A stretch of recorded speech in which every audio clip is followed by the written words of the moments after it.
Hello, this is Jenny Clark with Solvability, and today's topic is, can you be too big to be an all small mentor-protege? Starting over. 5, 4, 3. Hello, this is Jenny Clark with Solvability, and today's topic is the All Small Mentor-Protege program. Is there a joint venture in your future? So let me tell you about the All Small Mentor-Protege. It's similar to the 8A Mentor-Protege, which is run under the Department of Defense agencies, but you as a small business actually have access to this program, whereas before you didn't unless you were an 8A. And when you were going through the 8A DoD Mentor-Protege program, there were a lot of requirements, had to have sponsorship and different things like that, a lot of paperwork. You're going to love this. Finally, a benefit for small business in the federal contracting industry. First off, it's run by the Small Business Administration, not by the Department of Defense. They first started receiving applications in October 2016, and I've heard there are over 200 of these entities already been formed. The way it works is two smalls can come together, and they're usually partners that have been working together before, have an established relationship, and sometimes one is the prime and the other is the sub, and they've decided they want to change it up and go with something that's going to reduce the risk between both parties and make it easier for them to bid together. And that is to pursue a JV, but the way they do it, so it can be approved, is to go through the All Small Mentor-Protege program. The joint venture inherits the socioeconomic status of the protege. So what that means, if you have two companies coming together that are small, one is just small business, the other one is service disabled, veteran-owned small business.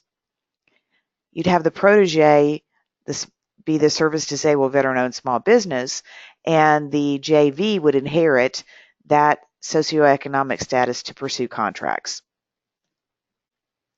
So let's talk about how the All Small application works. I learned this from Kizzy Parks Dominguez of K Parks Consulting. She's someone that I met at a Florida Small Business Development Center event at the University of Central Florida. And Kizzy described what the process was like for her to set up the All Small Mentor-Protege program. She found a partner, talked to a couple different ones, and decided which one that she wanted to go work with. They were able to go online with the SBA and fill out the application. They had to go through some online training, and when they completed their training certificates, they uploaded the training certificates.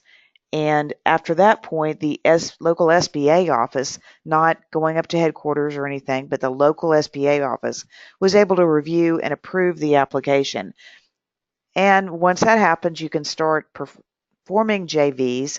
And when you form those JVs, they can pursue some of these federal opportunities that might have been too hard for those two individual companies to carry off on their own. You're combining the strengths of two companies to move forward and pursue federal contracts.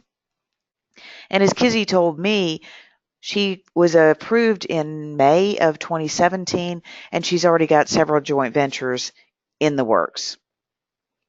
So, what are the benefits of being part of the All Small Mentor-Protege program? Well, first off, there's a lot less financial risk of being a subcontractor to a small business than there is if you form a JV and your peers or partners.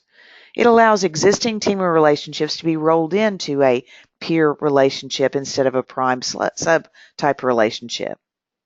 There's typically less capital required to form these types of joint ventures, and there's a whole lot less work from a billing and accounting standpoint. That joint venture, yes, has to have a DCA compliant system, has to have the same type of internal controls and systems that the others would, but it's just a lot simpler to run a joint venture. Which leads me into my real topic, why I love joint ventures. They're just so simple to deal with from an accounting standpoint. Here's why you ought to take a look at it. An unpopulated joint venture has no employees. So the joint venture you could form sets it up so that joint venture partners perform the work and invoice the JV. The JV combines the invoices and bills the customer.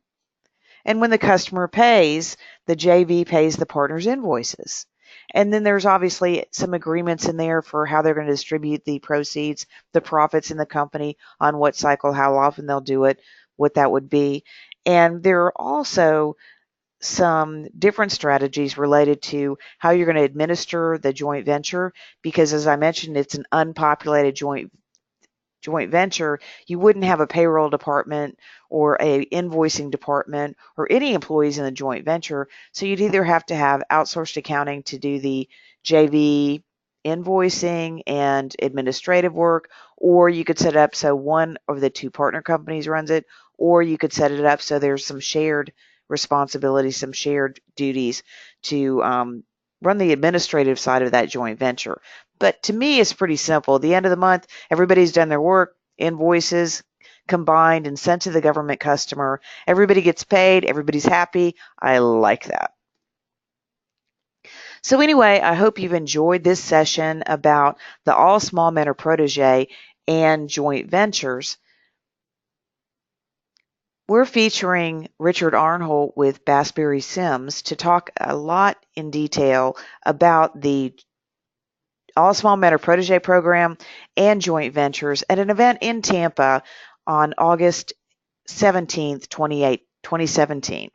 So if you'd like more information on that, and it's not too far after that date, give me a call, send me an email, connect with me on LinkedIn, and I'd be glad to send you an information and an invitation to this event.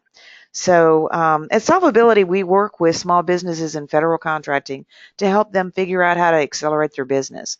So if there's anything you'd like help with, go to our website, check us out, and give us a call. Thanks.